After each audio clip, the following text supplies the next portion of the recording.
महाराज जी पिछले 3 सालों से आपको सुन रहा हूँ और आपके व श्री जी की कृपा से भागवतिक रास्ते पर चलने का पूर्णतः प्रयास कर रहा हूँ। महाराज जी मेरा प्रश्न है कि नाम जप के अलावा यदि मैं ऐसे असहाय जीव की रक्षा के लिए जोखिम लेकर प्रयास करूँ पुण्य तो मुझे भगवत प्राप्ति नहीं होगी? नहीं,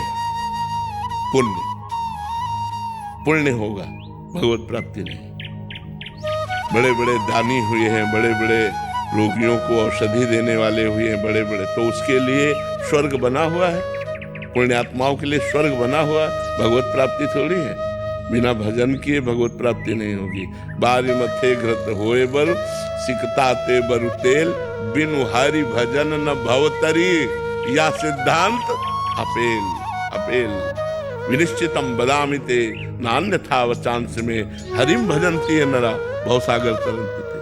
अगर हरि भजन नहीं है तो और लोक बने हुए हैं, स्वर्ग लोक, महर लोक, जन लोक, तप लोक, ब्रह्म लोक, ये लोक बने हुए हैं, बड़े बड़े पुण्यात्मा तपस्वियों के लिए बने हुए हैं। तो अब ऐसा थोड़ी है कि आप पुण्य करोगे व्यर्थ जाए, नहीं, आपको सुख मिलेगा लेकिन भगवत प्राप्ति नहीं होगी। भगवत प्राप्ति के लिए तो उसी मार्ग पे चलना पड़े। जैसे आप दौड़ लगाए इधर, तो आप बिहारी जी के दर्शन कभी नहीं कर सकते, जीवन भर दौड़ते रहिए, क्योंकि ये दिशा बिहारी जी के प्रतिकूल है। और इस दिशा में चलिए और लेट कर चलिए तो आप एक दिन पहुंच जाएंगे बिहारी जी, क्योंकि दिशा अनुकूल है। तो ये जो पुण्य दिशा है ये स्वर्ग आदि की तरफ जाती है, ये प्रभु की तरफ नहीं जाती है। अगर उन पुण्यों को भगवान को समर्पित कर दिया जाए और नाम जप किया जाए तो बात बन जाएगी। बिना नाम जप किए एक शिकायत ये समाज से है जी कि जैसे हम रास्ते में जाते आते हैं तो मनुष्यता ऐसी खो गई है आदमी की कि जिंदा जीव है, कुत्ते नोच रहे हैं, हाँ वो लोग कर रहे हैं, हाँ। और साथ देने वाला कोई नहीं। बिल्कुल बड़ी बड़ी बातें करते हैं बिल्कुल कि आप लगो बढ़िया है, पीछे से हट जाएंगे। हाँ हाँ, गाय एक थी दलदल में धंसी है, अकेले प्रयास कर रहे हैं, भैया थोड़ा सा। इस बात का हमें भी अनुभव है, इस बात का हमको भी अनुभव है कि एक बार रात्रि के समय हम 11 बजे भिक्षा लेकर के पा करके आ रहे थे, तो एक नई बछिया, वो जो हल होता है ना जहाँ से फंसाया जाता है हल ट्रैक्टर में, वो एक गोला सा होता है उसमें फंसाया जाता है, उस पता नहीं कैसे उसमें उसका पैर चला गया। जो ही दृष्टि गई सो दौड़ के गए, हमने पैर पकड़ा, सबसे पहले पैर पकड़ा उसका कि अगर ये इधर उधर की तो टूट जाएगा। अब उतनी बड़ी बछिया हमसे अकेले उठ नहीं सकती थी, क्योंकि हम पैर पकड़े या उसे उठाएं तो हम आस पास देखा 3-4 लोग निकले, आवाज दी भैया इसको उठा लो तो इसका पैर बच जाएगा, कोई नहीं आया। अब हमने सोचा इसको कब तक हम ऐसे पकड़े रहो, हम पूरी ताकत लगावे, हम पूरी ताकत से उसका पैर पकड़े कि जरा छोड़ दिया तो टूट जाएगा। फिर हम जब 1-2 घंटा हो गए तो हमने सोचा पड़ोस वाले घर में जा करके हम हल्ला मचाएं तो शायद कोई निकल आवे, तो धीरे से छोड़ा, जो ही पड़ोस वाले दरवाजे पर पहुंचे सोई तोड़ करके उड़ा। भयानक कष्ट हुआ कि हे भगवान, आज का समय ऐसा है, आज की समाज ऐसी है, अगर वो 4 लोग आ जाते तो सुरक्षित गाय निकल जाती, लेकिन ऐसा दया का विषय नहीं है। पर हमको क्लेशित भी नहीं होना है और हमको अपने परोपकार की भावना भी करनी है, परोपकार करना है, लेकिन परोपकार करना और भगवान का भजन करना ये दोनों साथ होने चाहिए।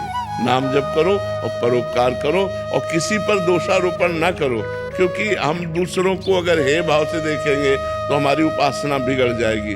अब दूसरों की मति नहीं रह गई।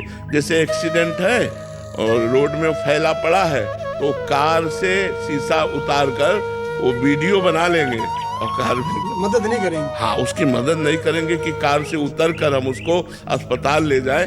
प्राय ऐसी भावनाएं कम होती चली जा रही, मनुष्यता कम, इस बात में हम आपका सपोर्ट करते हैं कि ऐसी भावनाएं कम होती अहंकार पर कैसे विजय प्राप्त कर सकते हैं? नमन भक्ति के द्वारा। शब में जड़ चेतन जग जीव जत सकल राम मैं जानी, बन्नो सबके पद कमल सदा जोरि जुग पाने। सब में मेरा प्रभु विराजमान है, ये भावना अहंकार को जड़ से नष्ट कर देगी, जो मलिन अहंकार है। सब में भगवत भाव करके सबको प्रणाम करने से अहंकार नष्ट हो जाता है। तृणादपि सुनीचेन, जो अपने को तृण से भी नीच समझे वही महाभागवत। तो जब हम तृण में भी भगवान को देखेंगे तो अपने को नीच मानेंगे, क्योंकि अपने सेवक हैं, भगवान स्वामी हैं, तो समस्त चराचर जगत स्वामी का रूप है। सो अनन्य गति जाके असमत न टरे हनुमंत, मैं सेवक सचराचर रूप स्वामी भगवंत। चराचर जगत जड़ चेतन जगत मेरे स्वामी का रूप है और मैं सेवक हूँ। इस भाव से पूरा अहंकार गलित हो जाएगा। दूसरा उपाय, अपने सद्गुरु को परब्रह्म मान करके उनकी आज्ञा के अनुसार साधना की जाए तो अहंकार नष्ट हो जाएगा। तीसरा उपाय, भक्तों की चरण रज, भक्तों का चरणामृत और भक्तों का उच्छिष्टामृत पाया जाए और नाम कीर्तन नाम जप किया जाए, जड़ से अहंकार नष्ट हो जाएगा। इन तीनों उपायों में जो उपाय सहज लगे वो करके देख लो, आपका अहंकार गलित हो जाएगा।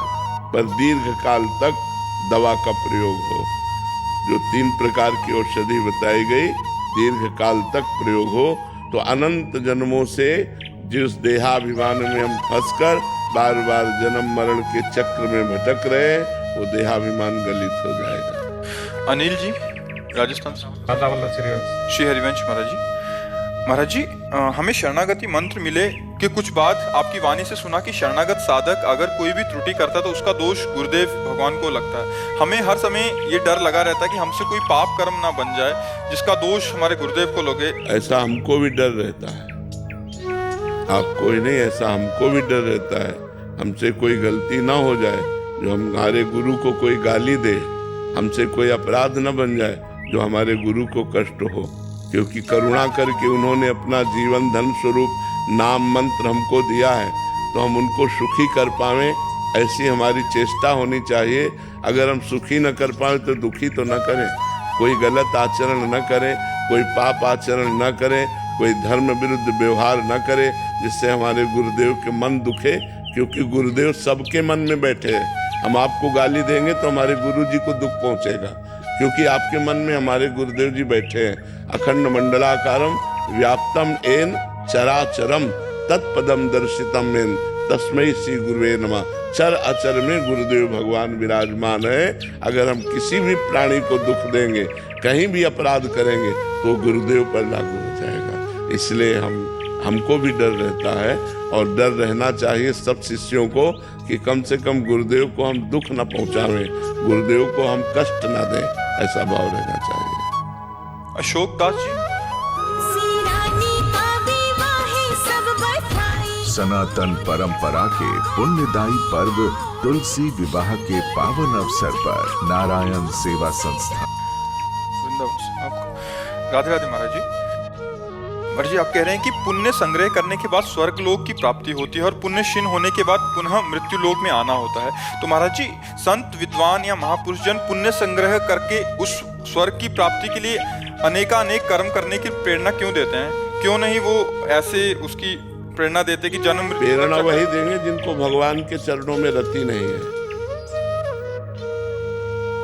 जो भगवान के चरणों की रति से विलक सिद्धांत है, चाहे वो वेद हो, चाहे वो शास्त्र हो, या चाहे कोई पुण्यात्मा संत हो, जिनको भगवान के चरणों में रति नहीं है वही स्वर्ग आदि की प्रेरणा करेंगे। क्योंकि जब भगवान के चरणों की रति की बात आती है तो देवर्षि नारद जी कहते वेदान्नपि सन्यस्ति स केवलम अवच्छिन्न अनुरागम लभते। देवर्षि नारद जी भगवान के महान भक्त हैं। जब प्रेम की बात आती है भगवान के चरणों की तो कहते वेदान्यपि सन्यस्ति स केवलम अवच्छिन्न अनुरागम लभते। केवल भगवान के प्रेम का लाभ प्राप्त करो। तो शास्त्रों में विविध मार्गों का वर्णन है, विविध देवताओं की आराधना है, विविध फलों का वर्णन है। तो जिनकी भगवान में रति नहीं है वो स्वर्ग आदि की प्राप्ति के लिए बड़े कठिन प्रयास करते हैं। जिनकी भगवान में रति है वो लोक परलोक के सब कर्मों को भगवान के चरणों में समर्पित करके प्रेम प्राप्त करते हैं। वो स्वामी जी कह रहे हैं सो सब धर्म करम जरि जाऊ जहाँ न राम पद पंकज भाऊ। वो सब धर्म कर्म में आग लग जाए। गोस्वामी जी भगवान के चरणों के अनन्य भक्त है ना, कह रहे उन सब धर्म कर्मों में आग लग जाए जो भगवान के चरणों में प्रेम न प्रकट कर पावे। जोग कुजोग ज्ञान अज्ञानु, जहाँ नहीं राम प्रेम परधानु। वो जोग कुजोग है, वो ज्ञान भी अज्ञान है जिसमें भगवान के चरणों का प्रेम प्रधान न हो। तो जिन शास्त्रों में, जिन विद्वानों की मति में भगवान के चरणारविंद के उस महारस का रसास्वादन नहीं हुआ, वो तो फिर यही बताएंगे ये करो ये मिलेगा, ये करो ये मिलेगा। तो स्वर्ग आदि पुष्पित वाणी, दिखाऊ वाणी, क्योंकि सार बात थोड़ी है स्वर्ग, सार बात थोड़ी पुण्य छिले मृत्यु लोके विसंति। सार बात तो भगवान के चरणारविंद है जो आवागमन चक्र को रोक दे। सार बात तो भगवान का नाम है, जासु नाम भव भेषज हरन घोर त्रिशूल, सोई कृपाल तोहि मोहि पर राहो सदा अनुकूल। जिनका नाम तीनों लोकों का मंगल करने वाला है, भव रोग की अचूक औषधि है, उन भगवान के नाम से जिनका परिचय नहीं है वही ऐसे उपदेश दिया कर